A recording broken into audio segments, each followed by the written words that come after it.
Kumbukizi hii hatuwezi kujitenga na sifa hizi kwa hayati Dr. John Pombe Magufuli.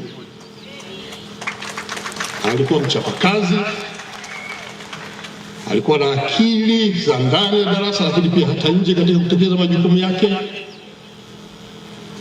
Alikuwa ni kiongozi mzalendo.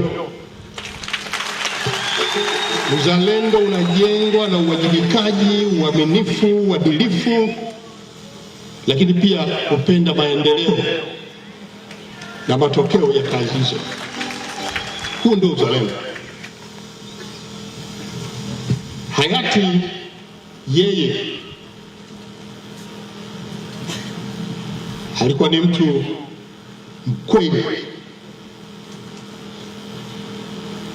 lakini pia alikuwa hana mzaha katika mambo yake na ni mkali. Alikemea maovu, wezi wala rushwa, wabadhirifu wa mali za umma, na yule ambaye hakufuata misingi hii aliachana naye.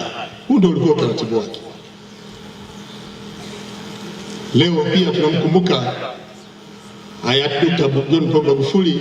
Sisi ambao tulikuwa karibu naye tunaweza kushuhudia na kunufaika na busara zake na hekima zake katika kuongoza taifa hili, na hasa kutambua rasilimali za nchi na wananchi wenyewe na wanyonge wa kuwepo.